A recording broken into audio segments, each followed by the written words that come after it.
Welcome in, One Nation, to another episode of the latest Buzz. I'm your host, TJ Wingert.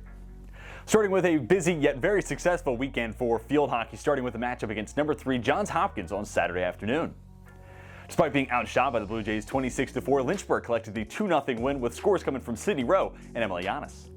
On top of the timely offense, it was a stellar showing from keeper Caleb Brady as the junior racked up a career-best 16 saves and handed Johns Hopkins their first shutout in 1,421 days. The win also marks a ridiculous 6 consecutive home wins against ranked opponents, which is certainly nothing to scoff at.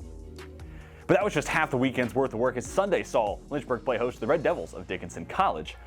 And the Hornets offense came out hot. Yanis netted her 7th score of the season to make it 1-0 Lynchburg. Dickinson would steal a score just before halftime, but just 5 minutes into the third quarter, sophomore Madison Mark moved Lynchburg back in front 2-1. And that score would hold until the final buzzer, and Lynchburg now rides a 4-game win streak into 2 games next weekend at center. Next up, let's talk about a big day for both cross-country teams, as on Friday afternoon, each earned a runner-up finish behind just William and Mary, making Lynchburg the top D3 program in attendance at the South Region Preview. The men were led by Frank Sorba, who earned National Run of the Week, setting a course record in the 8K at just over 24 minutes and 16 seconds, winning by nearly a 20-second margin. Max Sparks and Sam Linezza each had top 10 finishes as well, with Sparks finishing in 3rd and Linezza then in 9th. As for the women's team, Sarah James raced to a top 5 finish. The sophomore set a new personal best in the 6K at 22 minutes and 34 seconds.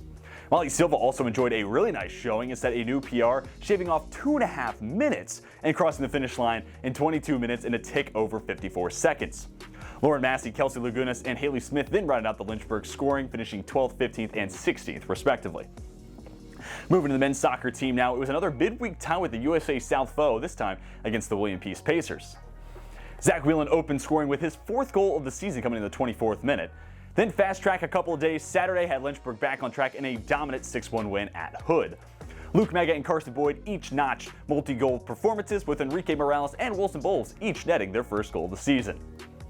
Sticking on the pitch, women's soccer had their home opener on Wednesday evening, taking on Roanoke in a non-conference bout. Entering the match, it was almost 200 minutes played since Lynchburg's last goal, and that carried through the first half before Mega D had her first goal of the season in the 54th.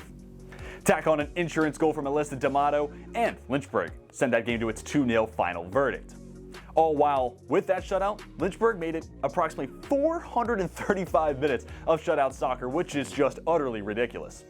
2 days later, though, that streak would come to a close, and Lynchburg would be handed their first loss of the season in a neutral site match against Emory. The 3-1 loss is the first of 3 straight games being played away from Schellenberger Field, as next up is a clash with Mary Washington and Fredericksburg, then a much shorter trip as Lynchburg will play at Randolph on Saturday. And lastly, women's golf opened their season with a 10th place finish at the NCAA Fall Preview.